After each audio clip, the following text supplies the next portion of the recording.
Welcome to Who Are You, a CSI podcast. I am Lauren, and I've seen CSI through and through around 3 to 4 times. And I'm Nick, and this is my first time experiencing these episodes. And today we are reviewing Season 2, Episode 7, Caged. Original air date is November 8th, 2001. Director is Richard J. Lewis. Writers are Anthony E. Zeiker, Elizabeth Devine, and Carol Mendelsohn. And we begin this episode with several shots of the Vegas Strip. So, Nick, what is our Vegas score for this episode? We have 4 shots initially, and then there's actually there's a tiny little, three, not even, it barely is, I rounded up to 3 seconds later on in the episode. So we end up at 29 of a possible 55 LV score. All right. Yeah, I was jazzed with all the cuts and stuff. Under the old score, it would be very high. Because I think it used to be multiple clips. So it would have been 44 or something, which is basically as high as we had it all last year. So yeah, this is probably our highest Vegas score so far, and I think it's appropriate. Yeah. All right. So we then move away from the Vegas Strip. We go to a Jeep, rushing, just driving really fast. It comes up to a train intersection. The barrier comes down, indicating that a train is on its way.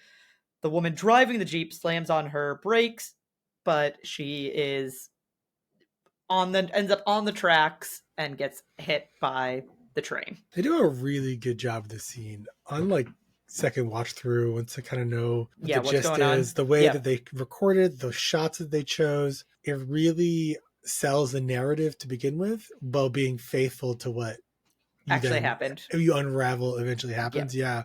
Because you're she comes to a stop and then it looks like she drives onto the tracks again. You're what is going on? Yeah, you're what is happening? And it started to play. I was like, wait, did they cheese this first scene?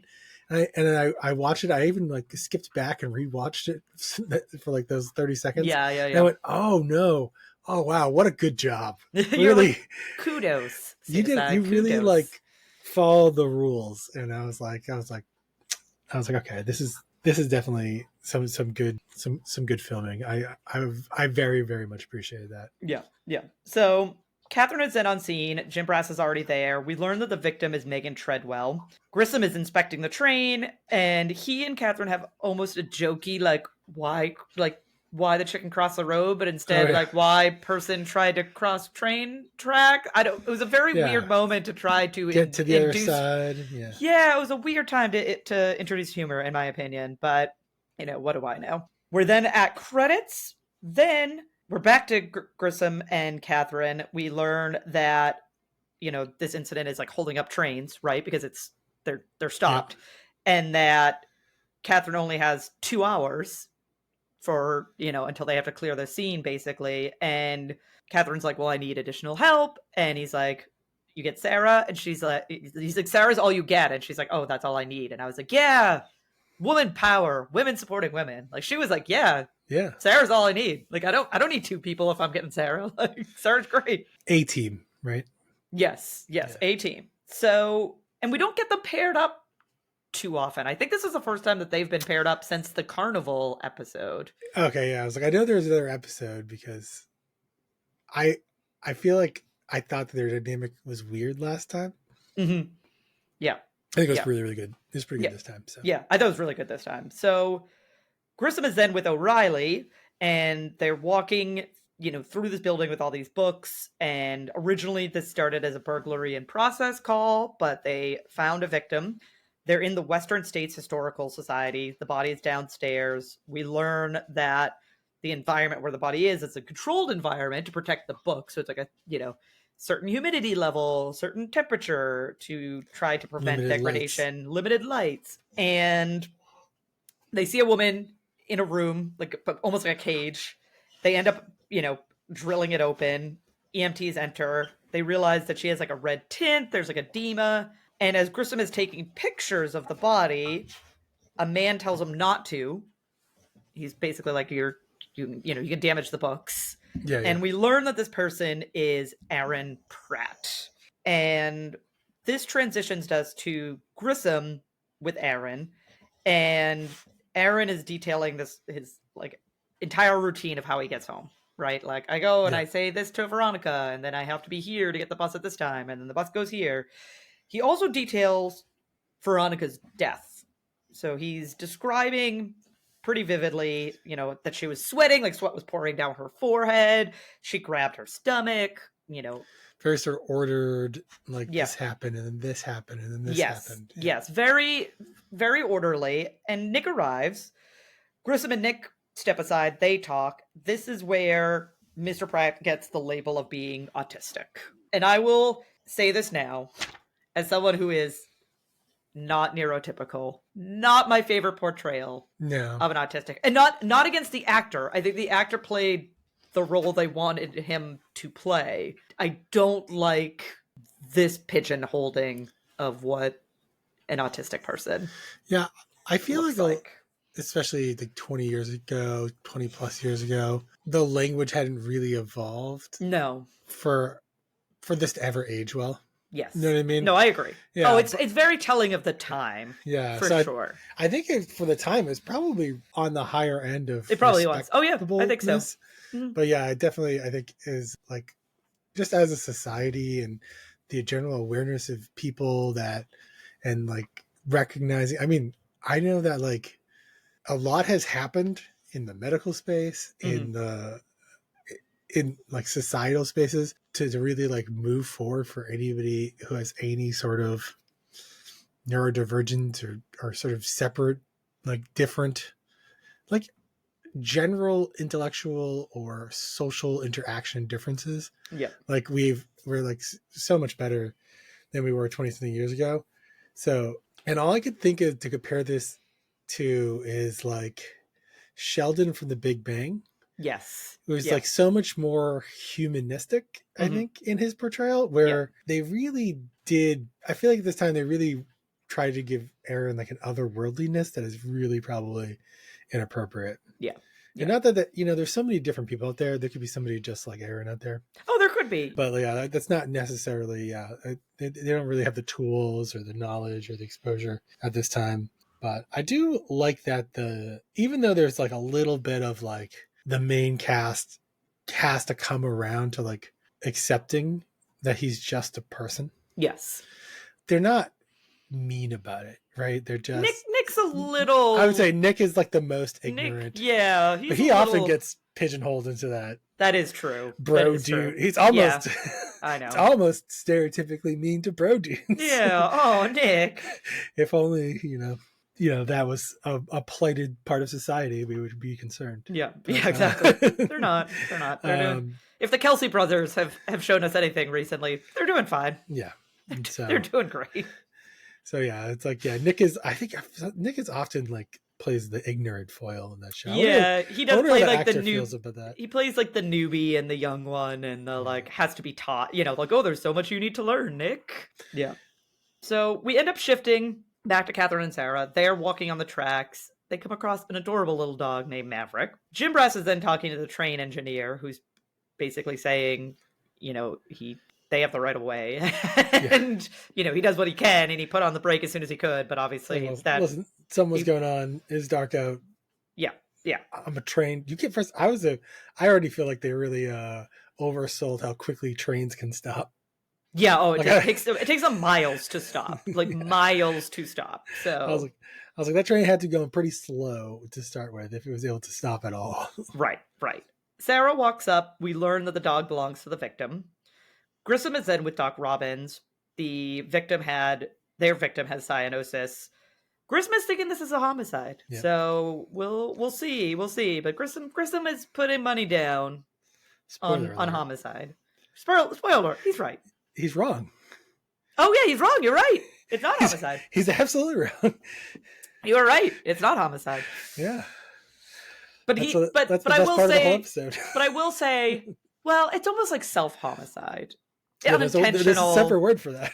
I know, but it's unintentional. Yes. She didn't mean to. Yeah. So. Although, in fairness, there was definitely foul play afoot. There was attempted homicide. There was attempted homicide on somebody else. Yeah. So Nick is in the room where the body was found. The curator barges in and basically does a whole I have to. The books are. I have to admit, I have an incorrect prediction. Oh, let's hear it. I mean, I know it's incorrect now, but at the time I was predicting there was going to be a substance on the book that was on the floor. Fair. Because she's like figuring the book, and they had this like one shot where they like really prominently showed it like in the light, and I went, oh, you're like, okay. oh, that's it. I was like, let me write this down. This is what I think it's going to be. Like, it's going to be something in the book, and thinking that. So yeah, I was also on Team Homicide. Yeah, so. Yeah, that's fair. That's fair. And once they get the curator out of there, Grissom finds a pen by the trash can, which plays a very important role later on. And we also learn that Grissom views Aaron as like a camera, as a human camera. They don't basically do a good job of coming back to this at all. And when they finally like talk to him about it again, I just feel like his approach is abhorrent. Yeah, it's not great. It's not ideal at all. So we then see the car getting towed, the car that got hit by the train. Catherine and Sarah are taking pictures. This is where they realize that there are 2 sets of skid marks, which weird, right? There shouldn't be 2 sets of skid marks, but there's 2 sets of skid marks. Then we have Grissom and the curator talking.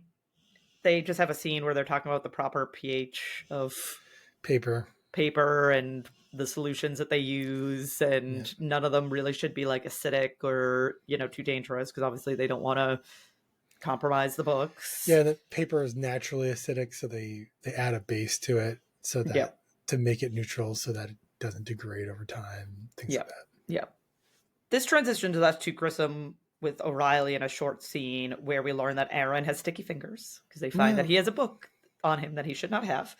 Allegedly. So Grissom, allegedly. It sort of ends up like, it's not really him. But Grissom talks to Aaron, and they talk about the fact that they found a copy of Othello in his briefcase, which, you're not supposed to be taking books out of the library.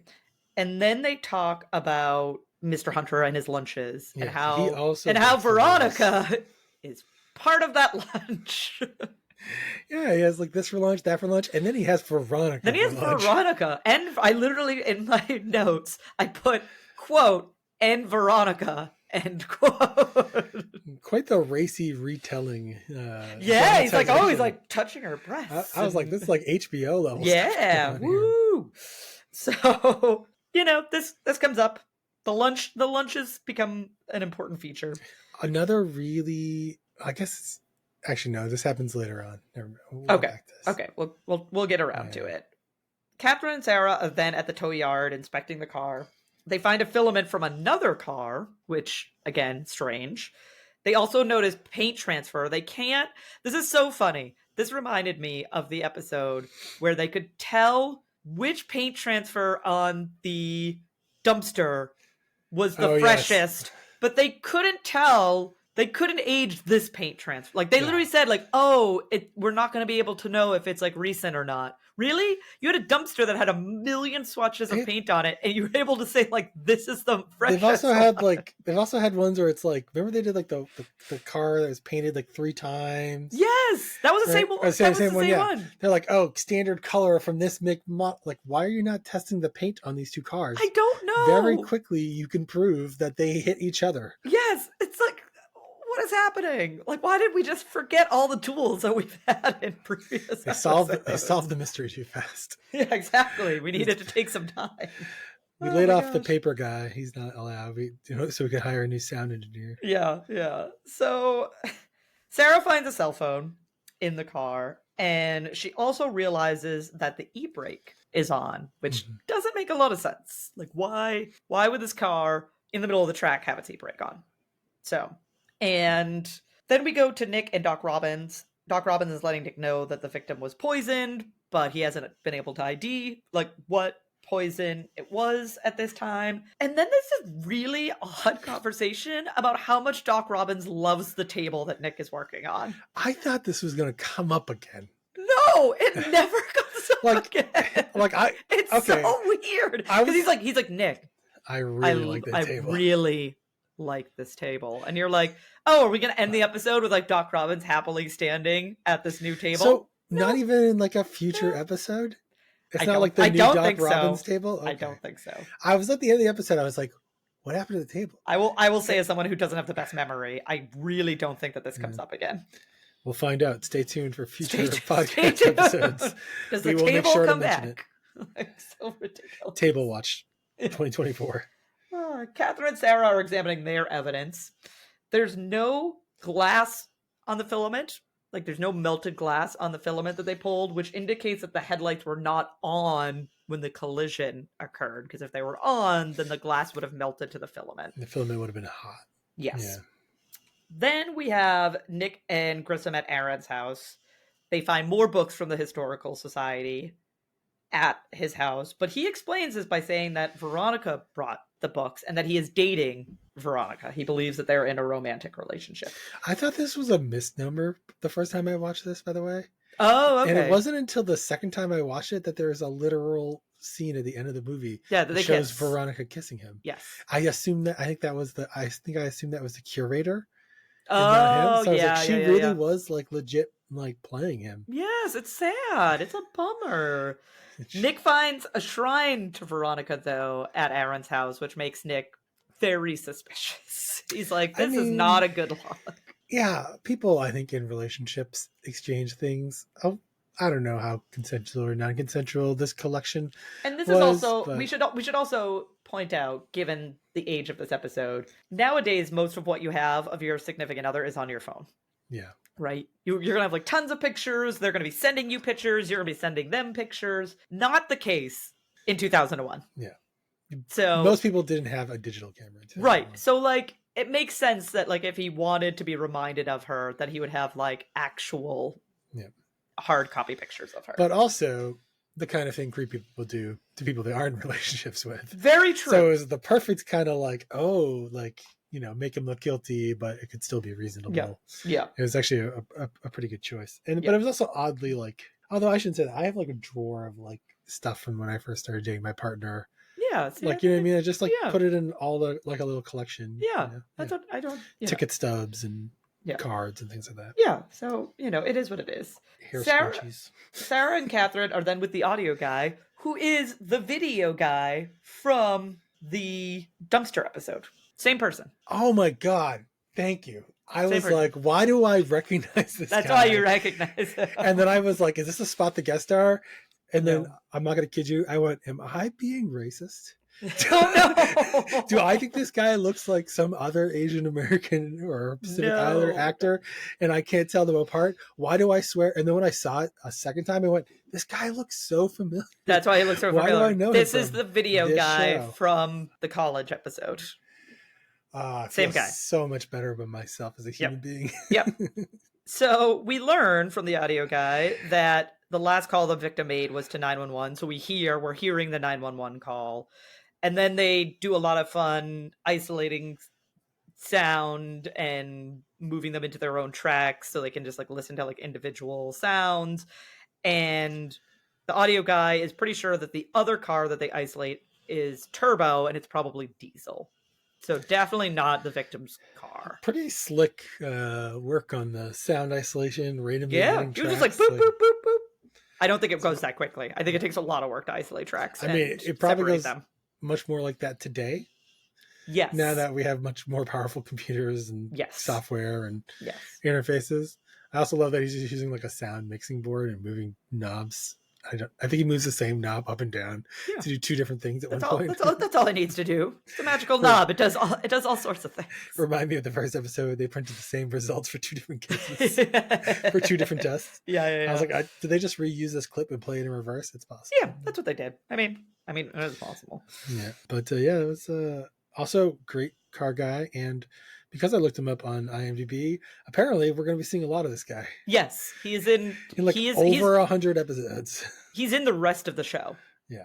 I'm fairly certain he's basically in the rest of the show. Not every single episode, but he's like for the remaining seasons, he's in. It might have been over 200 episodes. I remember I saw it and I was like, and you're like, what? Wow. Yeah. I was like, oh, what else is this guy in? Oh no, he's just in this a lot. He's in this a lot. Yes. I was like, but I've never seen him before. True story. Apparently I should have investigated that. Yeah. So we're then with Nick. He's with Greg Sanders. There is a globular mass in the victim's blood. Greg Sanders draws out this like structure on this clear, I was gonna say whiteboard, but it's really a clear board because you can see through it. So he draws out this structure. He's connecting all these things. Claims he slept with Catherine. Yes, claims that the only way that he got where he is in his career is by sleeping with Catherine. And then he is able to identify the structure as a plant, and then more specifically, ricin. Yeah.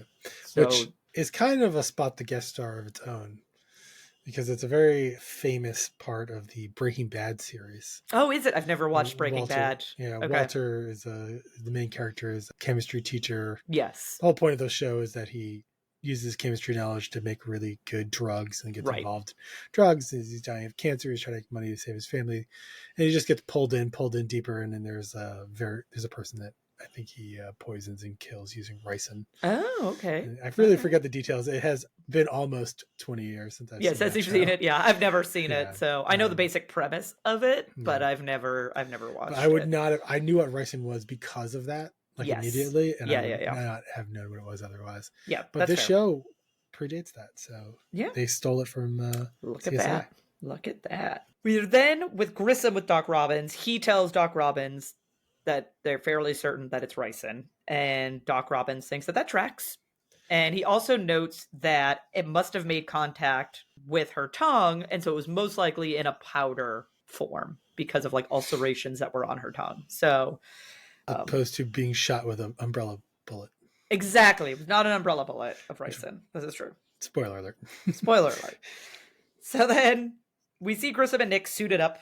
They're searching the society for, well, they don't say this, but the assumption is that they're trying to find the source of the ricin, right? Where did this ricin come from? How did it get on the victim's tongue, etc. So they're just kind of bagging up different jars and bottles and stuff like that from this room. I love that earlier they go the whole thing with Nick. He's like, I was there for 8 hours. I'm gonna die, and they go the symptoms. Yeah, he's freaking out. And Greg Sanders is like, no, you'd already be displaying symptoms if you were poisoned. You'd probably already be close to death, if not dead already. But he's textbook describing the death scene of the librarian, Victoria, right? It's convulsions and sweats and Yep. Yeah, and cramps.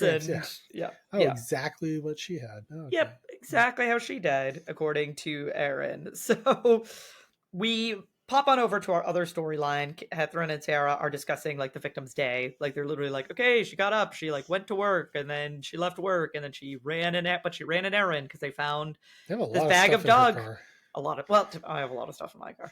My car that is finally not stuck on a lift anymore. Yes.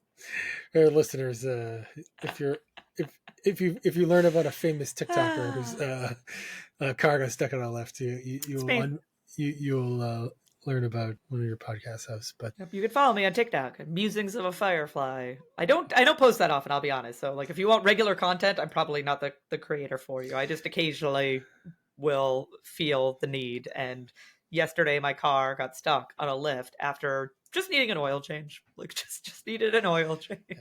And it took almost 24 hours to get the lift unstuck so I can actually get my car back. You still don't technically have your car back. I don't have my car. Well, to be fair, they were going to drop it off now. And I was like, well, I can't. Because then I have to give the guy a drive back. Because they were like, well, we can send someone to drop him off. But they were like, can you give him a drive back? And I was like, well, I can't really do that right now. Because I have to two people. They don't have two people. They have the manager and one person working there. So I don't mind, whatever. It's 5 minutes down the road. It's not a big deal. That's why I went there, because it's 5 minutes down the road. But in and out in a jiffy. But it's not jiffy. I know. Just so we're not putting shade. I'm not trying to throw shade at anyone. I'm just saying in and out very quickly with an oil change. Yeah. 24 hours later. 24 hours later. Yeah. Good times. Your car has spent more time at this oil change than my car has spent at oil changes in the last 10 years. Yeah. It's good times. So we learn that she took an errand. She stopped because she got dog treats. And this brings us to Catherine, Sarah, and Jim Brass. They're talking to vendors. They're at this little market set of stores. Yeah, I didn't know what it was. Well, they don't really show you, because they just show one woman standing near a fence and then one woman at a coffee stand, and that's it. Yeah. But I think it's supposed to be a little markety. That would make sense. Yeah. And they tell them that a guy was freaking out over a parking space, and so we learned that heated words were exchanged, and basically she backed up and almost hit him because she didn't see him, and then some not nice language was exchanged. But The vendors also were able to point out like what his last name is and where he works, and give a lot of good identifying details. So we then move on over to Grissom, Greg Sanders, and Nick. They're talking about ricin, and Nick thinks that Aaron cooked it up, that he's the one that who created it, because you have to like, you have to take a part of the plant and like cook it and do these certain things to make ricin. You don't just like pluck ricin off the the plant that it's from. You have to like cook it basically. Castor plant. Castor oil from castor beans. Yep. Don't worry, those are safe. They are. Yeah, don't worry. You can consume those. And so then Grissom and O'Reilly are with Aaron in interrogation. He knows about ricin. He's the one who tells the fun bullet umbrella assassination story. Bulgarian. Yeah, I forgot the details, but. And Grissom is pointing out a book that has a picture of the plant, and Aaron is saying that he doesn't touch that book anymore because it doesn't feel right. It feels like a new bus pass when it should feel like a worn bus pass, and it bothers him, so he doesn't touch it anymore. It was in his house. That's where they found it. Yes, they found it in his house, which is not the best look. No. For him.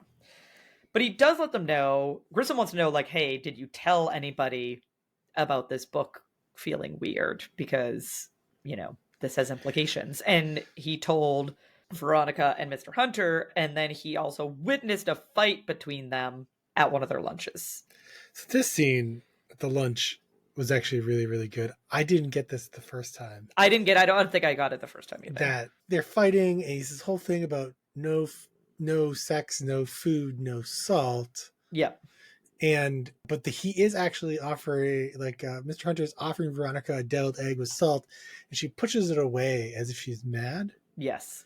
But it's because she had put the ricin in the salt. So she was like, I don't want to eat this. She's already poisoned it. She would have done that regardless of whether they fought. Yes. And I didn't get that the first time watch through. I mean, we don't know yet at this point that the ricin is in the salt. So, but that's what I was thinking about earlier. I was like, that's another great callback.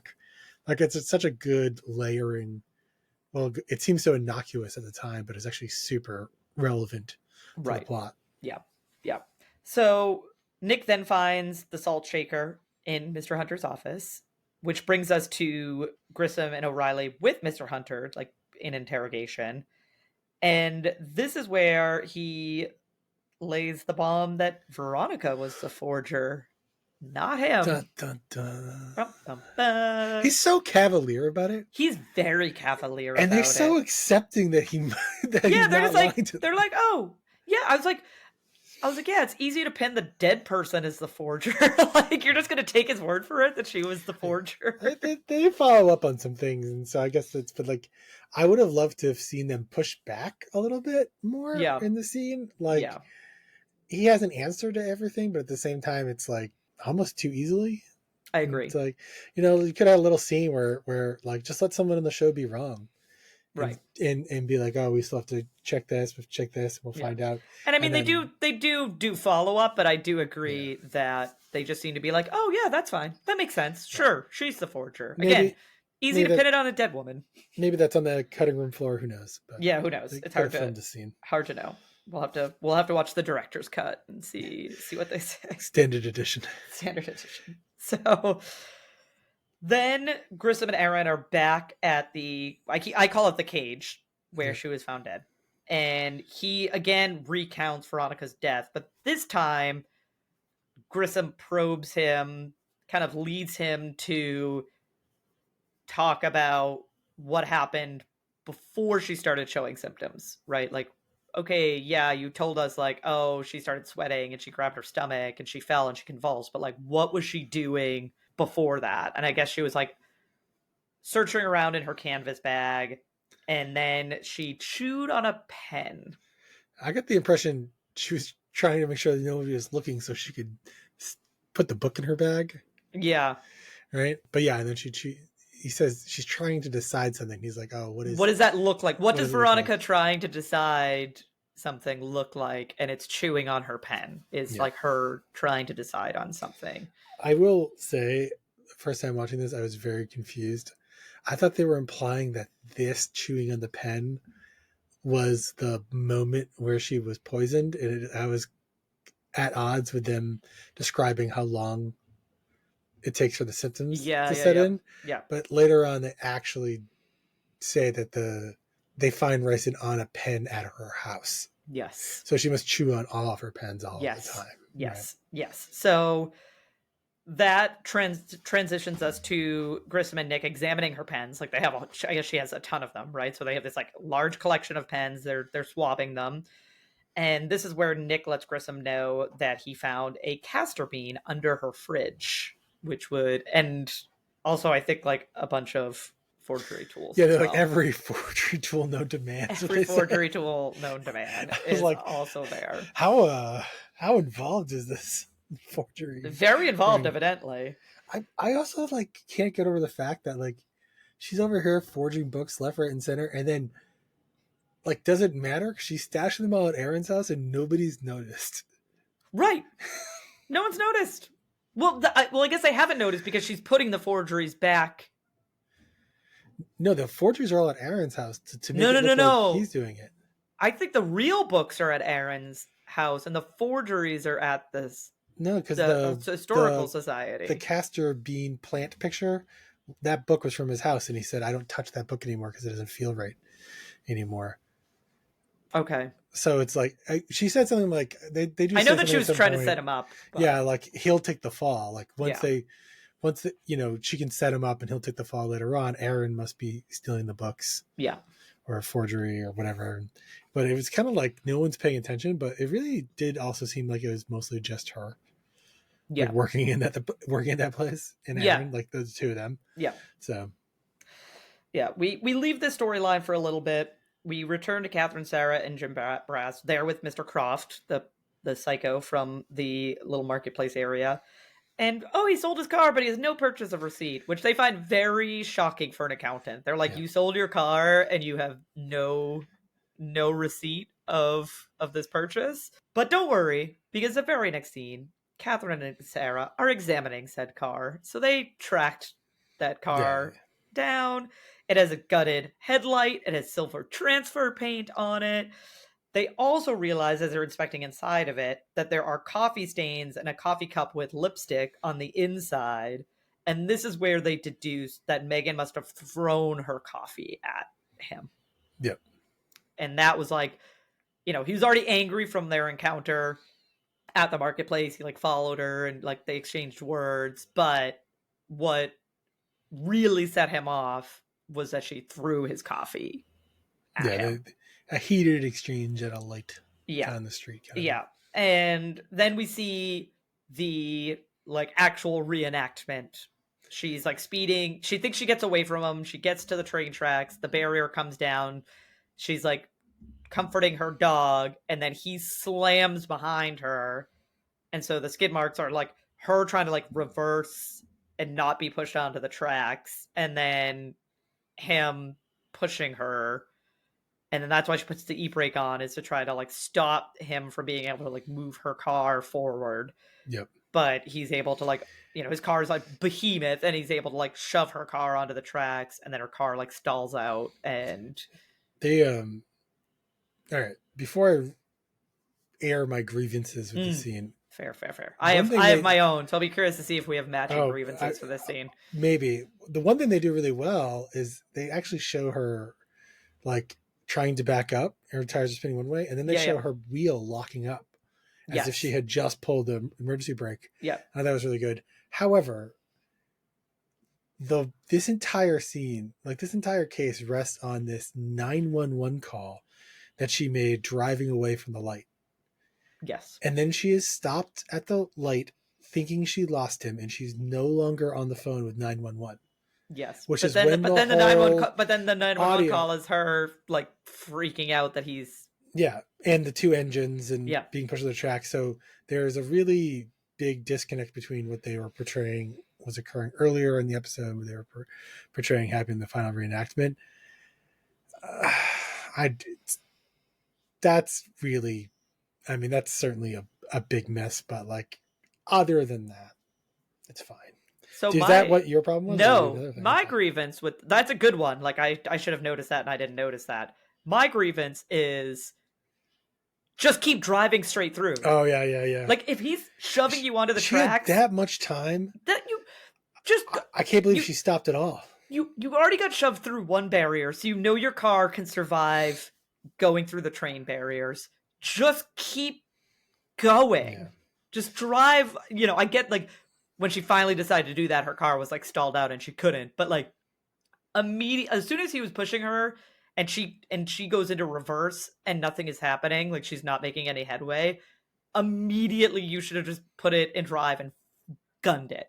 And that took so long that like she was already in drive, right? She was just parked. Right. You know what I mean? All she did is put her foot on the gas and go across the intersection. And just go. Just break through the barrier and go. Yeah, that's a good point too, because like that basically the timing is what's really messed up in that reenactment scene, right? Like something could happen there, but it would have to be different than what they portrayed. Yeah. Or happen at a different pacing. Yeah. But yeah, that's I had that thought. I was like, how come she didn't just go forward? Just go forward. She seemed to have so much more time than they made it look like the first time she stops, one, it looks like the train is like right there 100 feet away going 40 miles an hour. Right. Like, and then all of a sudden, like they have this whole back and forth, like it takes like 10, 15 seconds. Yeah. I like, if you were running from somebody scared and that barrier was coming down, I think you would have just gone through it. You would have just driven right through it the first time. Yeah. And if anything, you want the train to be the thing that keeps somebody from following you. Right. That's what you go forward with the hopes that like he will not have enough time before the train gets there to follow you, and you will have a bit of a head start and you can like lose him. Yeah. My first assumption was that she was like, she didn't think she was going to make it, so she slammed on her brake. Right. Yeah. And then I thought maybe in the final reenactment, he was just going to slam into her. Yep. Right. But then, I was slowly sort of, as we came to the end, I was like, there's too much time here. There's way too much time. She should have just gone straight. TV drama. Yeah. I mean, that's all it was is to try to build up the anticipation and make it more exciting. But I just, the whole time I was like, just go straight. You already went through one barrier. Who cares? Like just go through another barrier. Who cares? We're then with Grissom and Aaron, and this is where we learn, well, we already knew, but this is where Grissom confirms that Veronica, as a backup plan, basically, had framed Aaron. So, like, if she got caught, she was going to be able to put it on Aaron. Yeah. And maybe maybe some of the books were back in the place, and some of the books were, only a couple of them had to be there. That's quite possible. Yeah, yeah. And Aaron, understandably pretty upset that he thought Veronica like actually cared about him and they actually, had a romantic relationship when she was just using him. But he didn't kill her. She accidentally killed herself by chewing on one of her pens that had some ricin on it. Unlike Othello and Desdemona. Yes. And he's like, well, I didn't kill Veronica. And Grissom's like, no, you didn't. But he did a little bit. Because I mean, not in a real way. Yeah. In a well, if you didn't complain about the book in front of her boss, she wouldn't have had to poison him. She wouldn't have killed herself. I was beside myself when they showed the scene of her making the ricin and getting on her pen, and I literally wrote down my notes. She killed herself. You're like, what? I did not see that coming. That was not on my bingo card. So, Nick, what did you think about this episode?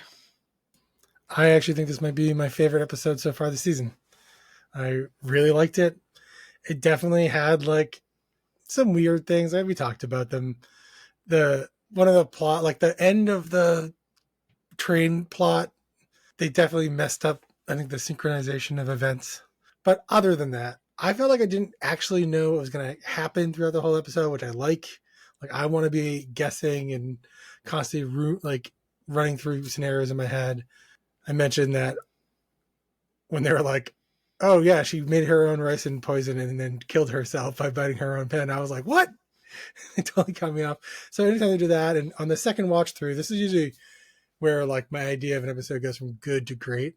When I'm like, oh yeah, they earned that. They shot this the right way. They did all the right things. So like that a plot, even though it was technically the second plot we saw, but the forgery poisoning plot is definitely the, like, to me, the better of the two plots. But I still enjoyed the other one. I enjoyed the kind of work that went into figuring out, because it was very mysterious and do it. So I was trying to remember. I can't think of an episode, a couple other episodes that I liked, but I think this one is right now at the top of the list so far this season.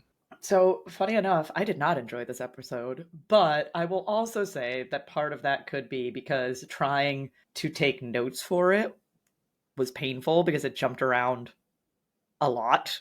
And so it was difficult to note that as I was going along. It's definitely not my least favorite. Like, it's not an airplane episode by any stretch of the imagination, but I just think I don't like how the portrayal of an autistic person, even though I do agree with you that I think it was actually ahead of its time at the time. I just feel like it hasn't aged well, and I think I struggle with that. But yeah, I mean, it was okay. I agree that it had some nice twists and turns to it, and I probably did enjoy it more when I first watched it versus now seeing it for the third, fourth, fifth time. But I was gonna say that makes a lot of sense too, because like I think everyone has a different level of connection to those things, and I think you have a much, it means a lot more to you that there's good representation in that space, and that can become a much bigger hurdle to enjoying an episode. That's the thing about things that don't age well, is they don't age well. You know what I mean? They get worse over time. So like, you may have had a higher opinion of an episode like this 20 years ago when you first watched it. I think it's totally valid to hold that against the episode 20 years later. Yeah, but I am very excited for the next episode. So we will be back next week with season 2, episode 8, Slaves of Las Vegas. I'm so excited for this episode. In the meantime, you can find us on Facebook at Who Are You, a CSI podcast. We are also on Twitter, Instagram, and Threads at Who Are You CSI Pod. You can also email us at whoareyoucsipod@gmail.com. But otherwise, we will see you next week. No spoilers. No spoilers.